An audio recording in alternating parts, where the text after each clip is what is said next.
natamani niongee na ninyi kuhusu nguvu ya Injili. Nguvu ya Injili.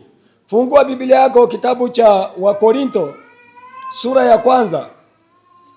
Wakorinto wa kwanza sura ya pili mstari wa kwanza mpaka wa 10.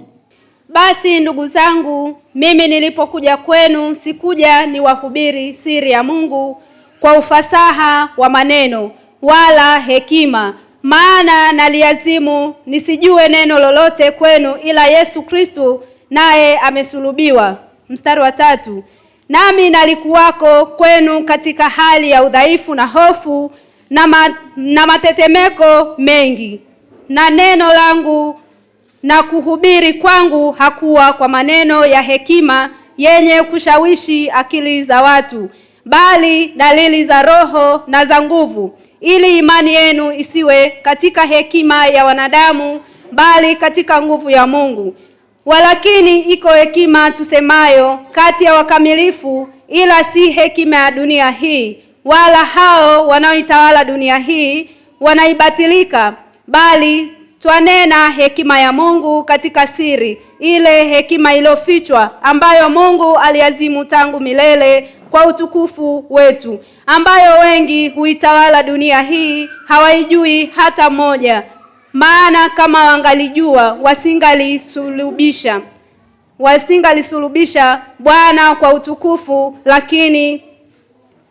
lakini kama ilivyoandikwa, mambo ambayo jicho halikuyaona wala sikio halikuyasikia wala hayakuyaingia katika moyo wa mwanadamu, mambo ambayo Mungu aliwaandalia wampendao. Lakini Mungu ametufunulia sisi Roho, maana Roho huchunguza yote, hata mafumbo ya Mungu. Amen. Amen.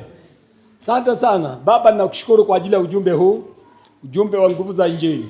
Naomba neema yako Baba ukanitumie kama chombo chako, niaseme yale yaliyotoka kwako. Unipe neema Baba, niazungumze kama wewe ungezungumza na watu hawa kwa kupitia kinywa changu. Baba asante, wagonjwa utaenda kuwaponya, wenye shida mbalimbali utawajibu. Neema yako ikaonekane, mkono wako ukaonekane katika jina la Yesu. Amen. Amen. Natamani nizungumze nguvu ya Injili. Paulo anaelezea jinsi ambavyo ameingia akihubiri. Anasema sikuwa nikihubiri kwa maneno ya ufasaha, lakini pia anasema sikuja niwahubiri siri ya Mungu kwa ufasaha wa maneno wala kwa hekima. Hii ni neno la muhimu sana. Nguvu ya Injili haitegemei jinsi ambavyo wewe una ufasaha wa kuhubiri, umesoma kwa kiwango gani, umefanya kwa kiwango gani. Japo kusoma ni muhimu ili Injili ikae vizuri, lakini haitoshi wewe kuwa na elimu, haitoshi wewe kuwa na pesa, haitoshi wewe kuwa mtu anayeweza kupangilia maneno alafu kasema kwamba nitahubiri kwa sababu ninajua nikisimama pale, nikienda hivi, nikaenda vile, mambo yameenda. Haiwezekani. Kuna nguvu ya ajabu ndani ya Injili. Bwana asifiwe. Kuna nguvu ya ajabu ambayo dunia haiwezi kuona, ambayo wanasayansi hawawezi kuona, ambayo wasome hawawezi kuona. Kuna nguvu inayotoka kupitia nyaya za Calvary. Hii ndio sababu kusema sikuja kwenu kuhubiri kwa maneno ya ufasaha. Injili haihitaji ufasaha. Upange sana, ujipangilie sana, alafu ukajiweke vizuri. Japo maandalizi ni mazuri, lakini uwe na nguvu inayoweza kusukuma maandalizi yako ikaleta matokeo. Bwana asifiwe. Yalete matokeo. Unaweza kuwa na maandalizi makubwa, lakini mtu mwenye Yesu, mtu mwenye Mungu akajiandaa tu kidogo, alafu akahubiri kidogo, akaanza kuombea kidogo, nguvu inachomoka kutoka Calvary, mamlaka inachomoka. Na hii ni kusema Biblia inabadilika kuwa binadamu, Biblia inabadilika kuwa Mungu. Anatokea kwenye karatasi za Biblia, anatembea katikati ya watu, kwa sababu si maneno ya fasaha. Haleluya. Amen. Mafundisho ni mazuri kwa sababu ukiwa mtu wa roho tu ukasema mimi nimejaa roho, huna mafundisho yoyote, unaweza kuwa nabii wa uongo, haijawahi kuonekana. Tena hii ni mbaya. Watu wengi maarufu duniani, wainjilisti wengi maarufu duniani, waliokataa elimu, wakasema mimi roho anatosha, kwa hiyo anatembea na roho. Roho bwana sio peke yake. Duniani kuna roho 3 zinazomwongoza mwanadamu. Roho ya kwanza ni yake mwenyewe. Bwana Yesu asifiwe. Roho yako ina hisia. Unapohisi juu ya jambo fulani ukaifanya halisi, inawezekana shetani akapitia hapo. Roho ya pili ambayo inamsumbua mwanadamu duniani ni roho ya shetani. Na shetani yuko kila mahali, anatafuta. Anataka tena, shetani hataki watu goigoi, anatafuta watu wenye nguvu za Mungu. Anataka ibadilishe ile nguvu za Mungu, aifanye yule mtu aamini kwamba yuko na Mungu, aitumie ile nguvu ili yule mtu aamini yuko na Mungu. Lakini unashangaa baada ya muda anakuwa nabii wa uongo. Na hii yote ni nini? Utupu wa huku. Huku kukiwa tupu ni hatari sana.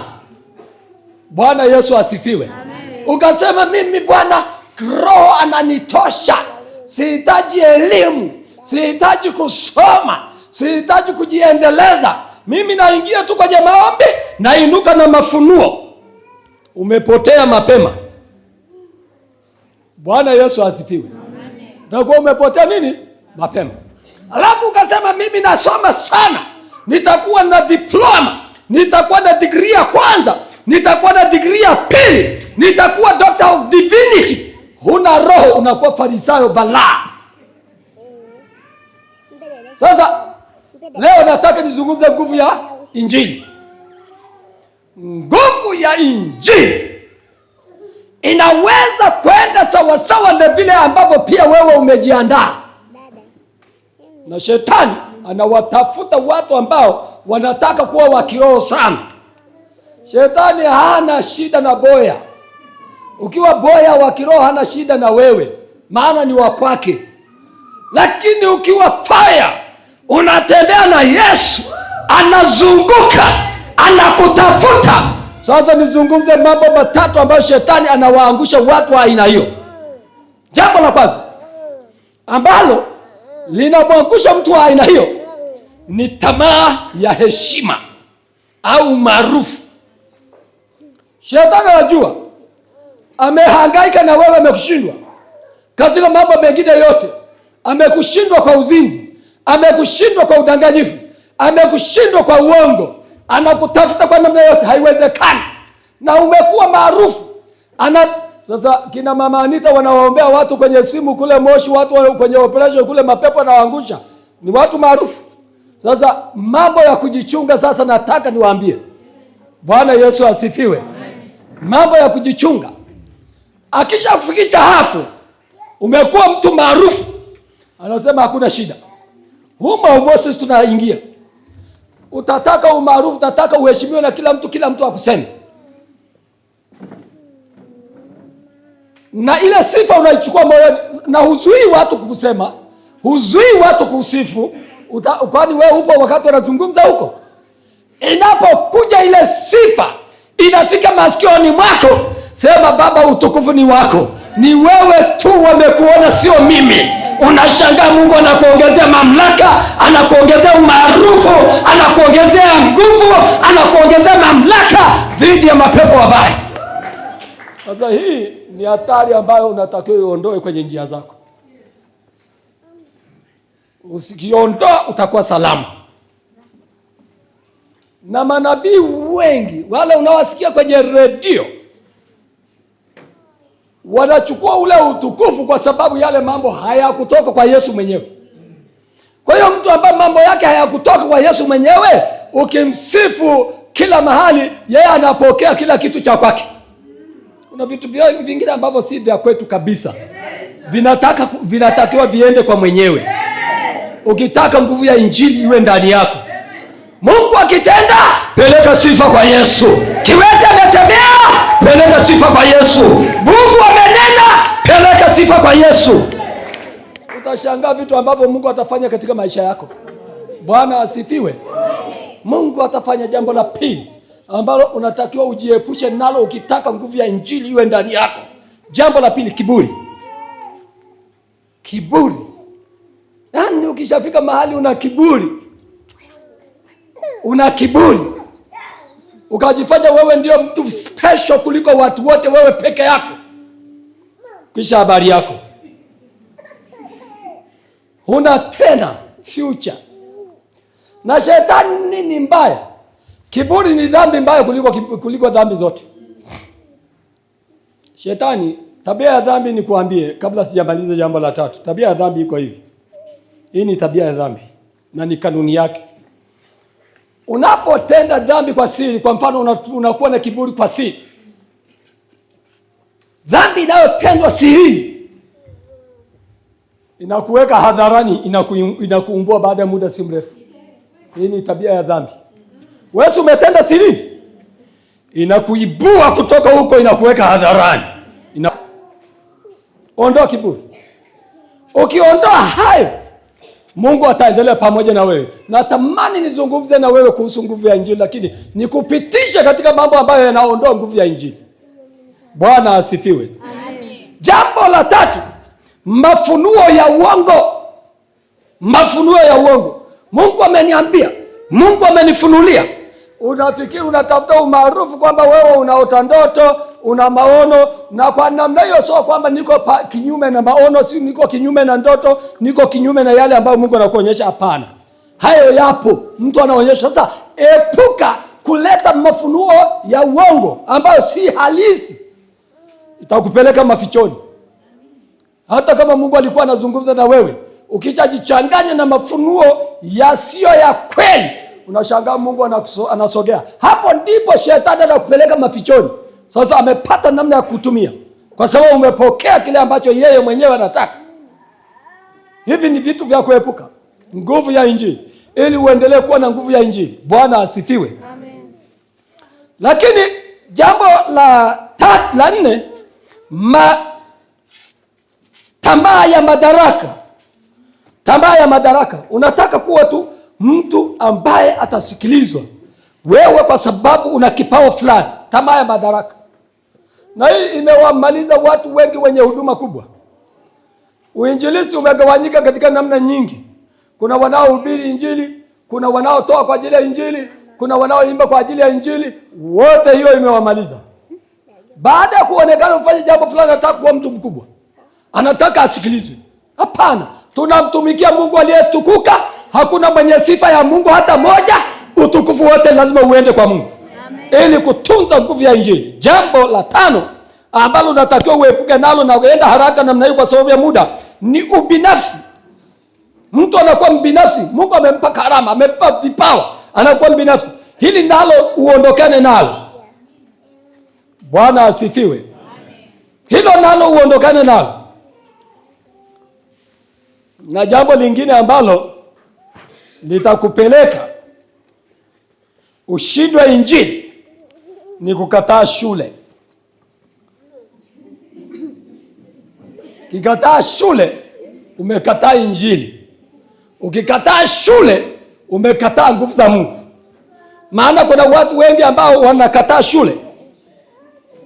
Na kukataa shule ni mlango wa adui kukupata, kukuvamia. Wengi wa imani potofu walikataa shule. Kukataa shule ni hatari mno. Ni mlango unaotumiwa na imani potofu. Wewe angalia hao manabii wanaonguruma. Hakuna aliyeenda shule hata moja. Na ndio sababu nakwambia, lete tu uchafu kidogo, lete nywele za hapa na za huku, wanaeleza ushirikina. Kwa sababu umekataa shule. Hawajui vitu vya kishetani na vya kimungu. Wamekataa shule. Wale wanaosema pete ya ndoa ni mbaya, imeandikwa wapi kwenye Biblia? Pete haipo kwenye Biblia. Anasema ni dhambi kabisa. Walikataaga shule. Walipokataa shule, hawajui Biblia inavyokwenda. Kwa hiyo wamepindua Biblia kichwa juu, miguu juu, kichwa chini, maana hawajui, hawakusoma. Alafu leo hii mambo yako kwenye YouTube, jioni utaona YouTube hii itakavyokwenda. Hawajasoma, hawajaangalia Biblia kwa kusoma. Hauwezi kuangalia Biblia kwa kusoma tu. Wewe. Jamani, hii ni kitabu kikubwa, commentary kubwa inayotoka hapa. Yaani commentary iliyoko hapa ni kubwa. Hata ungekusanya maelezo ya Biblia, mambo yaliyotokea, watu walioandikiwa, nani aliandika, mwaka gani, wakati gani, kulikuwa na tatizo gani, suluhisho ilikuweje. Kama hujasoma wewe utaweza kugundua hii.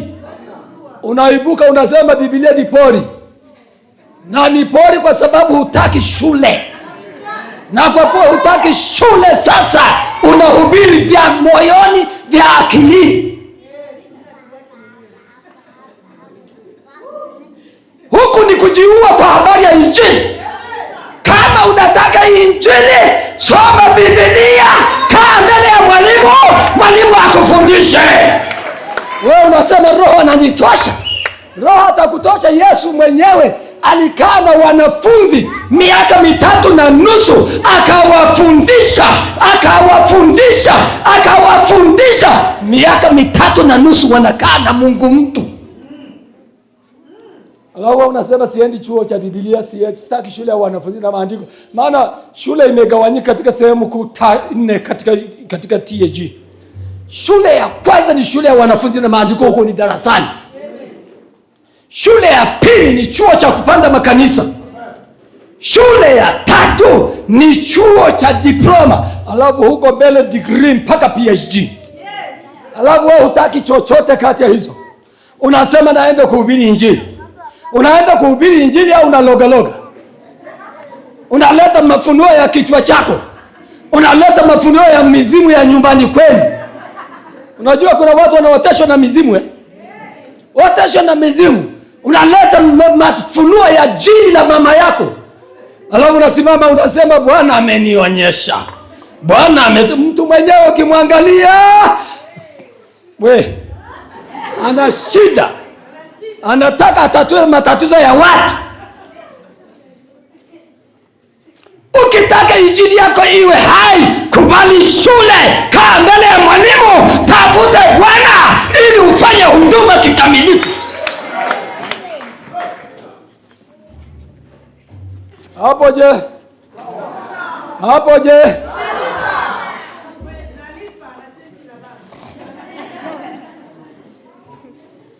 Bwana asifiwe. Amen. Hili la kukataa shule namba 7. Na manabii wote unaowaona wako kinyume na Biblia, sio kwamba hawataki, hawakusoma. Wakabaki na mafunuo, wakabaki na mambo ya kuona. Sawa, mafunuo yapo, lakini mafunuo yako yalingana na Biblia, yaende na Biblia. Kwani mafunuo yapo? Ni hapa mara nyingi sinatabiri tu. Mambo yanatokea, ninyi si mnatabiriki tu. Mambo yanatokea, lakini yaendane na Biblia. Hapo tunakuelewa ya kwamba uko sawa sawa. Piga makofi kwa Bwana Yesu.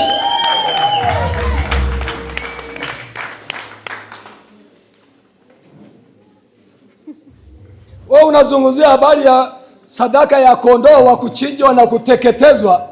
Unatupeleka kule Misri kabisa.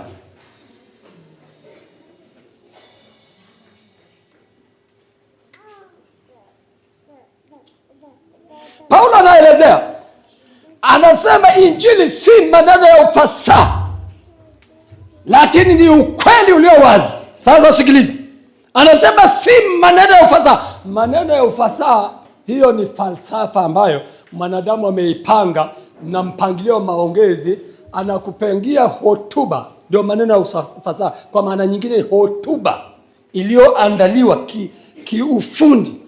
Sasa Paulo sio kwamba anasema usipange. Sio maneno ya ufasaha ya wanadamu. Kuna nguvu ndani ya yale maneno. Alafu anayeongea na wewe namna hiyo, anayeitwa Paulo, yeye ni daktari. ni profesa. Alisoma chuo kikuu cha Athens. Na wakati wa chuo kikuu ndio hicho ambacho inafundisha mambo ya literature, falsafa duniani kote. Ndio hapo, ndio mwanafunzi wa pale.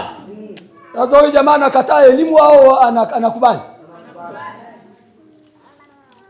Sasa ukitaka kuwa mtu wa Injili, kaa kwenye mafundisho, utaona mambo ambayo Mungu anaenda kufanya. Hiyo ni aina ya nguvu za Injili, mambo ambayo yanasumbua nguvu za Injili usiwe nayo. Sasa nguvu ya Injili, maandiko yanathibitisha kuwa watu waongo siku zote wana uwezo wa kufanya miujiza, wana uwezo wa kutabiri. Kumbukumbu 13 mstari wa 1 mpaka wa 5. Kumbukumbu 13 mstari wa 1 mpaka wa 5. Watu wa uongo wana uwezo wa kufanya miujiza, wana uwezo wa kutabiri, wana uwezo wa kuona mafunuo. Soma Ufunuo 13:1 hadi 5.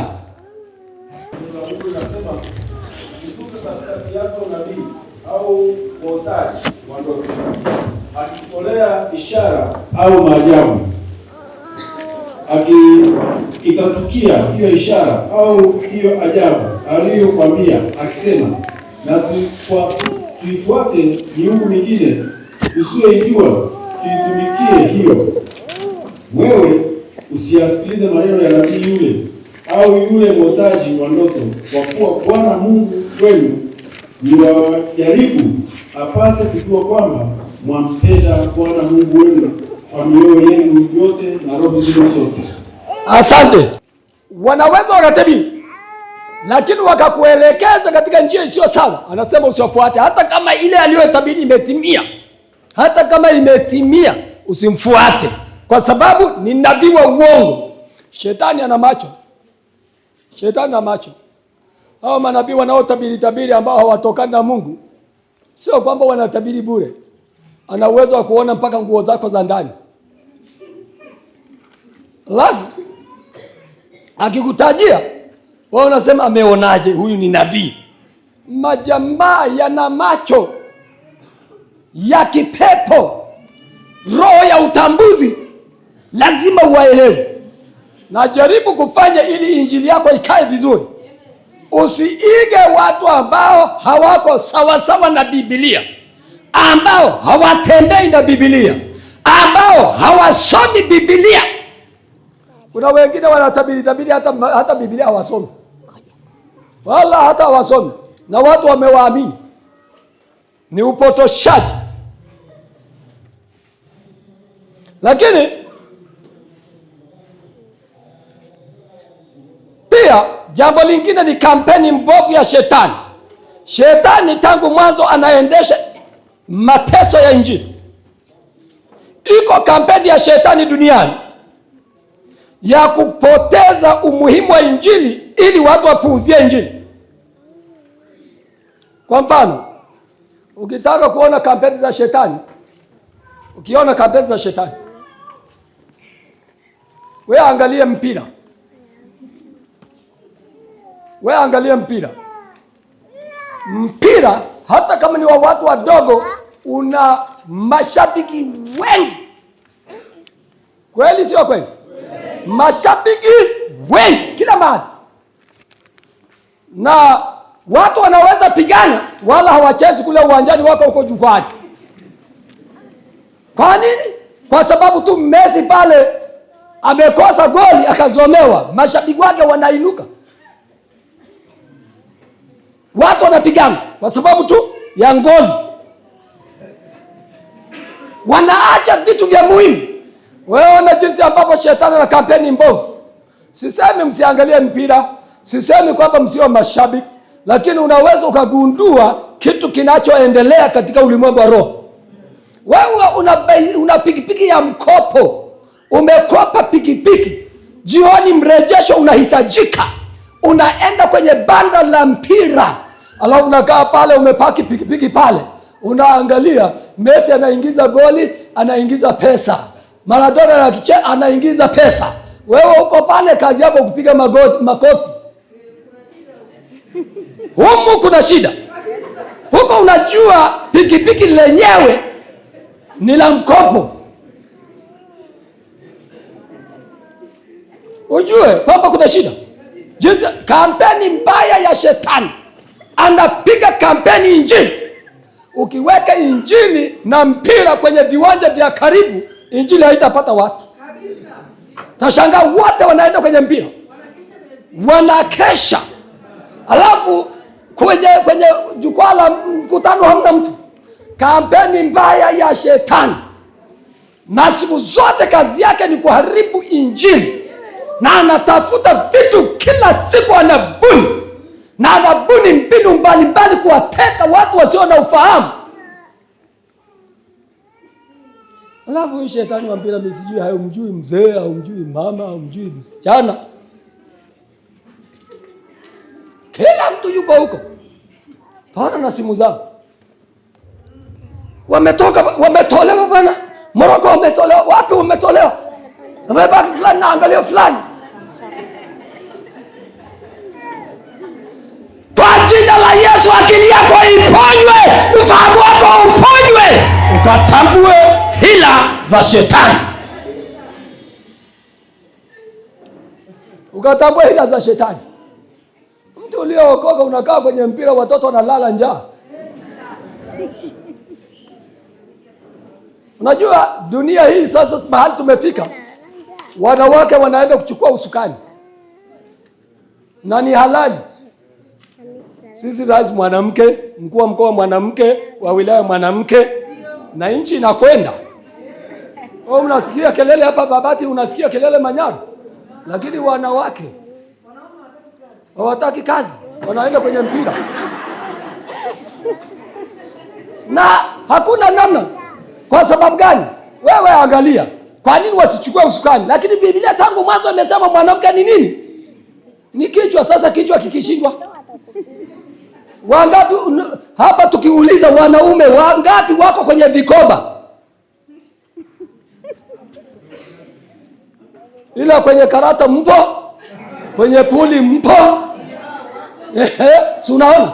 Lakini mwanamke yuko kwenye vikoba. Ikitokea la kutokea ndio analipa ada mtoto, analeta chakula.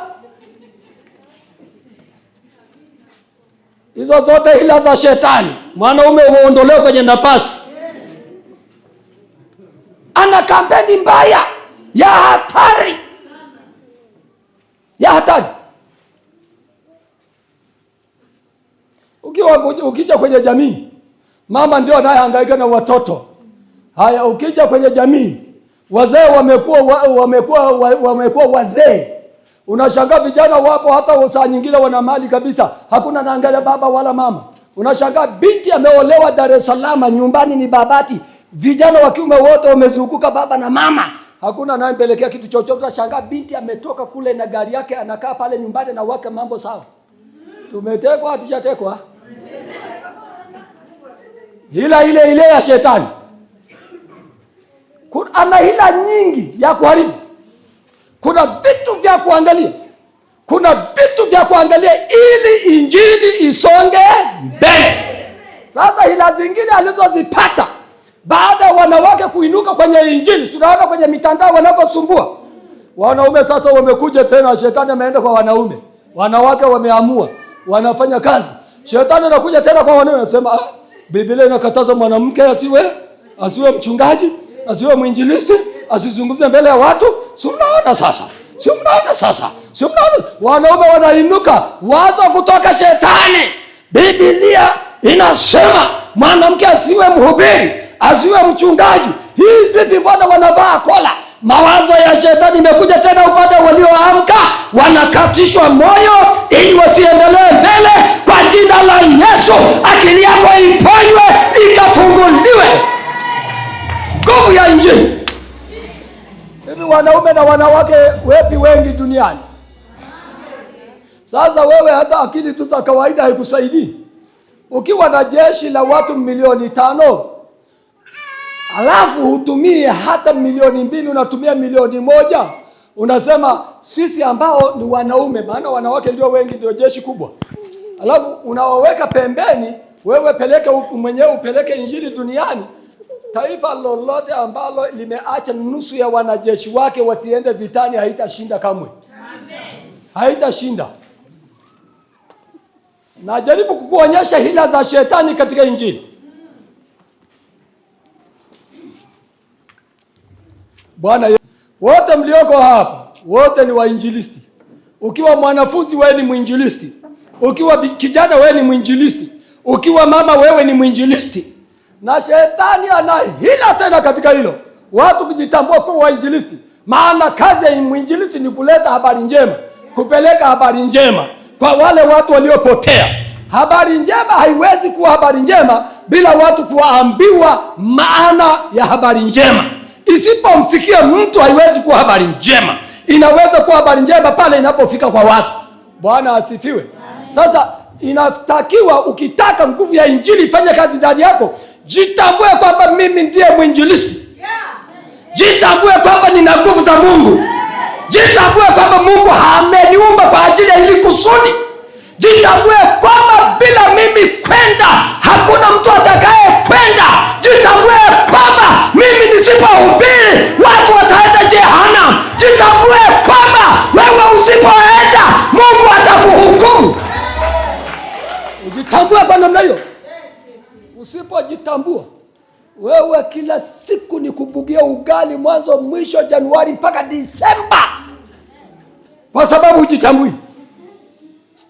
Huna muda. Mwingine anaambia mchungaji, wewe unazunguza mimi kwenda kuwaleta watu kwa Yesu. Mimi mwenyewe nilikuja kwa mbinde kwa kujikokota. Hata hapo bado sijawa sawa. Nani amekuambia? Nani anakudanganya? Wewe uko sawa. Umeoshwa kwa damu ya Yesu. Umetakaswa. Yesu anakuthamini. Bwana asifiwe. Yesu anakuthamini. Cha muhimu kinachotakiwa ni wewe kujitambua. Ukijitambua, mbona utakuwa mtu ajabu. Hivi wewe unajua mimi nimetoka wapi? Ninyi si mlikuja kumzika mke wangu siku ile? Si maeneo nimetoka simuona. Ni mahali ambapo angetokea mwinjilisti wa taifa. Angetokea askofu. Mimi nimetoka eneo la mwisho kabisa, na ukienda tu pale nyumbani kwangu upande huu unakutana na nyani. Wa kule ziwa Gdewali. Ndiko nilikotoka, lakini niliamua. Nikasema hapana. Tena kilichonikasirisha, kila siku wanaita, wanasema jamani, tunamwita mwinjilisti, atatoka Arusha, atatoka Moshi. Mchungaji wangu anawaleta wainjilisti kutoka Moshi, kutoka Arusha, kutoka Dar es Salaam. Lakini hakuna mwinjilisti wa huko. Huko hapana mwinjilisti. Na kwa sababu hiyo nikasema, kwa nini watu wanahubiri kuja hivi? Mimi nitahubiri kwenda kule, alafu tutakutana nao huko. Nikaamua kufunga na kuomba. Mambo yakaenda kutokea. Watu wakaanza kuponywa. Kwa mikono yangu bubu wameongea, viziwi wamesikia.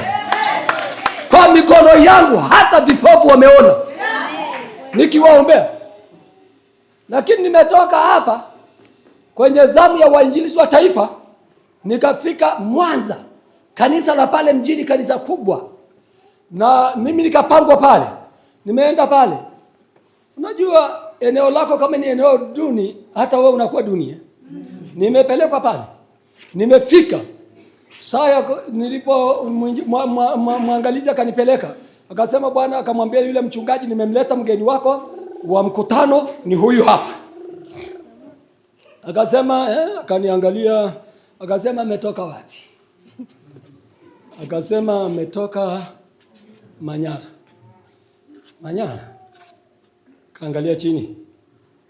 Sema unajua, hapa tuna maombi ya siku 50. Tuna ibada ya siku 100. Na hapa wamehubiri wainjilisti 7. Akawataja wale wote wa taifa, wakubwa wamehubiri pale.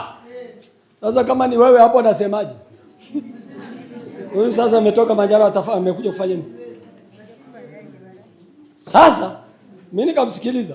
Yule mzee ana majengo mengi, ana Compassion, akatuacha pale. Akatoka, akazunguka huko kwenye majengo yake ya Compassion, akazunguka. Mwisho akarudi. Akasema atakuja lini? Yule mwangalizi akasema ndio hivi amekuja. Akaondoka akatuacha. Yule mwangalizi akasema, tunajua huyu mzee yeye mwenyewe yuko makini, yuko very fire kwa Injili. Kwa hiyo twende kwanza tukatembee. Tukatembea jioni tukarudi. Tulivorudi mwangalizi akasema, bwana, mgeni wako huyu hapa, mimi naondoka. Akasema sawa. Nikakaa pale nje bila kuingia ndani mpaka saa 3 ya usiku. Na begi. Niko pale nimekaa saa ya chakula, wakaniita tukaingia mezani, wakanipeleka guest, nikalala. Na mimi najifahamu, wala sikuwa na shida. Nikajua ni mzee kachanganyikiwa tu kwa sababu ya eneo. Fika kule nikafika amechukua guest nzuri. Maana yeye alikuwa anasubiri nafikiri kwa sababu ya heshima yake aje mtu kutoka Dar es Salaam. Nzuri. Nikafika pale. Usiku sikulala, nikaomba. Saa 10 tukakutana kanisani, watu kama 300 wamekaa hapo. Vingunge wa mji wa Mwanza. Nimefika pale na fire, Yesu mkuu akashuka kuhubiri, nikahubiri. Katikati ya mahubiri mapepo yakaanza kupiga kelele humo katikati. Mzee akaanza kuangalia kachanganyikiwa. Anaangalia watu, anaangalia mimi, anaangalia mimi. Mapepo yanapiga kelele. Mwisho nikayaeta mapepo mbele, nikasema kuja mbele. Wakaja wenye mapepo bila kuletwa. Nikasema lala hapa mpaka nitakapomaliza ubiri. Yakakaa hapo saa ya maombezi. Nikasema sasa naita watu wa kujazwa Roho Mtakatifu kabla ya kuombea mapepo, kufukuza mapepo. Wakaja watu wengi humo, wakaanguka na mapepo, wengine wamejazwa Roho Mtakatifu. Ndani ya dakika chache nikashangaa wale walioko pale wanapiga kelele na nini. Nikasema sasa ni saa ya kushughulia, fukuza mapepo yote. Kati ya wagonjwa waliotoka kuja, mmoja wapo mama mchungaji. Upande wote unauma mpaka chini. Akapiga chini, ameinuka akiwa mzima. Natoka jukwaa na madhabahuni siku hiyo. Napelekwa sebuleni. Naingia pale, kila kitu kipo. Juma siku iliyofuata nahubiri pale. Pesa zinaletwa kutoka huku mpaka huku, madhabahuni inatupwa tu, mimi naendelea kuhubiri. Watu wanaponywa, wakaponywa. Sikiliza nikuambie, ukijitambua hautakatishwa tamaa na wanadamu, hautakatishwa tamaa na mazingira, hautakatishwa tamaa na watu wakubwa, watu maarufu. Utatembea kama wewe kuna kitu maalum ndani yako, itafanya kazi. Hapo ulipo kuna kitu maalum ndani yako ambayo mimi mchungaji Sule sina. Kuna kitu maalum ndani yako ambayo mama Anita hana, hata ana polisi hana. Wewe unayo. Kile alicho nacho hata polisi wewe huna. Tunategemeana tunapokutana, hakuna wa kudharauliwa. Simama imara, jitambue. Gusa mwenzako namna hii. Mwambie unajitambua. Mwambie jitambue. Wewe ni mtumishi wa Bwana.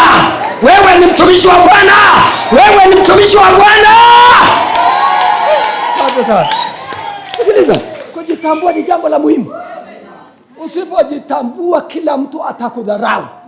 Usipojitambua kila mtu atakushusha. Usikubali value yako ishushwe na mtu yoyote. Jitambue. Yaani ukijitambua, mbona unatembea kifua mbele? Wengine wanatishwa na wachawi tu, mchawi tu. Mchawi si ndege jamani, Biblia unasema wachawi waliao kama ndege. Ndege unaiogopa? Sasa Biblia inamfananisha, inasema simba ni simba anguruma, shetani kama simba anguruma. Shetani kama. Sasa ukishazungumza kama, chukua picha ya simba ambayo yuko kwenye karatasi. Ukimwona simba amechorwa, hata kama ni mkubwa yuko hapa anakuangalia, na utaogopa, na unajua ni simba wa karatasi. Kuna sababu ya kuogopa. Mwesabu shetani kama simba wa karatasi ambaye hamtishi mtu, ambaye hatembei wala hafanyi chochote. Sasa unaogopa nini? nguvu ya Injili. Alafu ni nguvu isiyoonekana. Ukitaka kuwa mtu maarufu, watu wa dunia wanasema ukitaka mali, soma, uwe na akili kichwani, uwe na taaluma kichwani. Waweza kuwa na taaluma, asante sana, waweza kuwa na taaluma ambayo hata duka lako likivunjwa wakachukua kila kitu, kwa sababu elimu unayo, unaenda kuanzisha kitu kingine ambacho kitakusaidia. Kwa hiyo ng'ombe waweza kuibiwa, elimu haiwezi kuibiwa. Bwana asifiwe. Nyumba yaweza kuteketea kwa moto, lakini kichwa kama hujafa bado ina kazi. Unaweza ukapata chochote, lakini sio elimu inakupeleka. Sasa sikiliza, kuna elimu ya mbinguni ambayo wanadamu hawaioni. Ukijiweka kwa Yesu na ukajiwekeza kwa Yesu, kuna nguvu ya ajabu iko ndani yako. Unatembea na wanadamu, lakini wewe una Mungu ndani. Unatembea na wanadamu, lakini wewe una nguvu za ajabu. Shida ni kwamba kama watu hawajielewi, kijitambua. Jambo la pili, sio tu kujitambua, thubutu. Kila ulichotambua kwamba iko ndani yako, itumie, ifanyie kazi. Hata kama wanadamu hawakuelewi, songa mbele. Hauwezi kuwafurahisha, maana ukivaa vizuri watasema anajipamba na anaharibu. Mavazi ni dhambi ya kujipamba, ni dhambi ya kujipamba. Wewe songa mbele. Wanadamu huwezi kuwaridhisha, hata kama ungeacha bado watakusema. Usipovaa vizuri watasema mchafu, usipotembea vizuri watasema naringa. Sikiliza nikwambie, dawa ni kutenda, dawa ni kutembea, dawa ni kuendelea kufanya. Hubiri Injili. Haleluya, haleluya. Dawa ni kuendelea kufanya. Jamani, Mungu awabariki. Dawa ni kuendelea kufanya. Wanazungumza, ukishaona cha Mungu iko ndani yako, tembea mbele, endelea mbele, kafanye tena, utakutana na Yesu. Na Yesu anawatafuta watu wanaothubutu kile ambacho watu hawajawahi kufanya. Haleluya. Fanya kile ambacho watu hawajawahi kufanya, kile ambacho watu wamekiogopa, kile ambacho watu wakisema kila mtu atasema huyu amerukwa na akili. Fanya kama imetoka kwa Bwana, utamwona ukithubutu anashuka Yesu chini. Kwani Shadraka, Meshaki na Abednego walimwona mtu ametembea kwenye moto? Hawajawahi kuona kuna mtu anatembea kwenye moto. Lakini walipothubutu kwamba tutupwe kwenye tanuru, watu wanaangalia, wote walioko kule wenye roho nzuri walikuwa wanahurumia. Magaidi walikuwa wanasema leo watakoma. Lakini Shadraka, Meshaki na Abednego wakathubutu kufanya kitu ambacho wanadamu hawajafanya, na hiyo ni kutembea kwenye moto. Wakatembea kwenye moto. Walipojaribu tu, Yesu naye wao waliporushwa wakaingia kwenye moto. Yesu naye akaingia. Yesu naye akaingia. Walikuwa wenyewe, Yesu naye alitua kwenye moto. Nini kimetokea?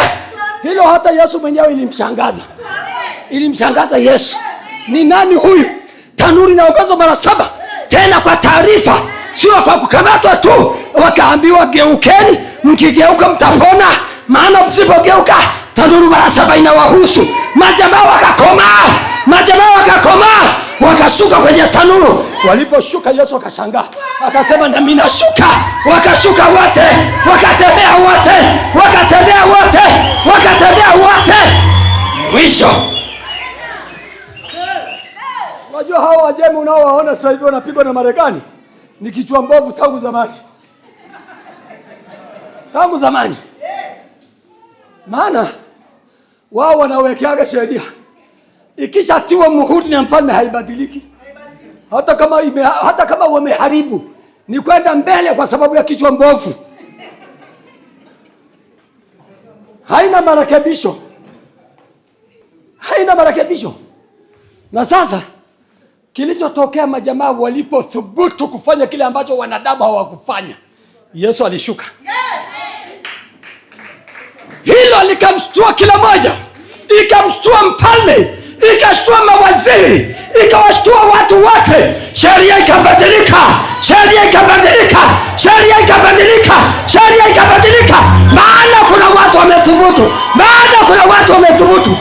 Haleluya. Roba shada roba baba. Haya ndio mambo ya Yesu. Thubutu uone, thubutu uone, thubutu uone, thubutu uone, thubutu uone, na utaona. Utaona hata kuacha, hata kuacha, hata kuacha, hata kuacha. Atatembea na wewe, atatembea na wewe, kwa sababu sasa kuna nguvu ya Injili ndani ya moyo wako, kuna mamlaka ya Injili ndani ya moyo wako, na Yesu atatenda.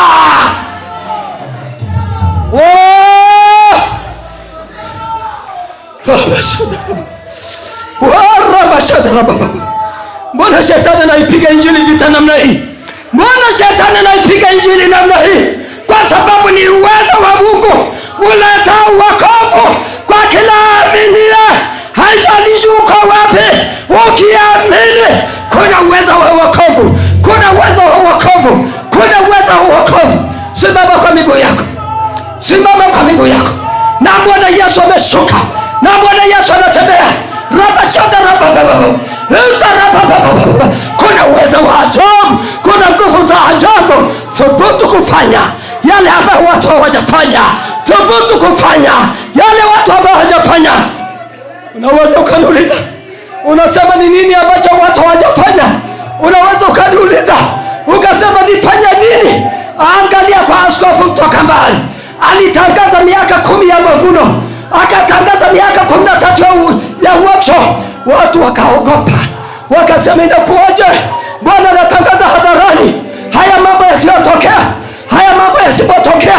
Sasa yanatokea, yanatokea kila mahali. Watu wanaponywa, kila mahali watu wanatembea, kila mahali sisi tunasikia. Thubutu, thubutu, thubutu. Ukishajitambua, thubutu. Rabashadara.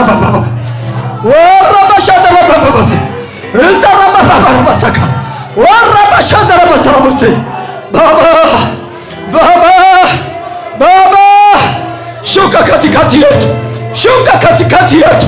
Tujitambue Bwana, tupe roho ya kujitambua, tupe roho ya kujitambua, tupe maarifa ya kujitambua, tupe elimu ya kujitambua, tupe maarifa ya kujitambua. Rabashadara baka, rabashadara baba, rabashadara baba, karakasa jitara basakara baba, baba,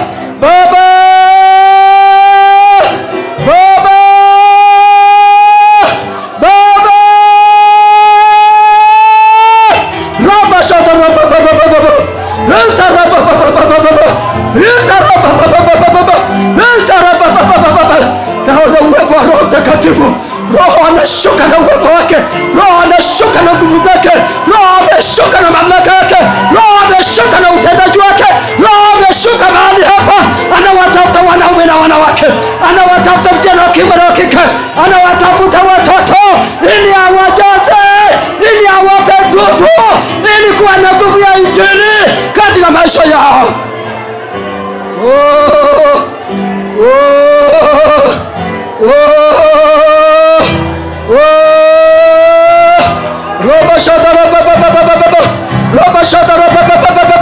Jiachie mbele za Bwana, jiachie mbele za Bwana. Mfalme yuko katikati yetu, Mfalme yuko katikati yetu, Mfalme yuko katikati yetu, Mfalme yuko katikati yetu, Mfalme yuko katikati yetu, Mfalme yuko katikati yetu.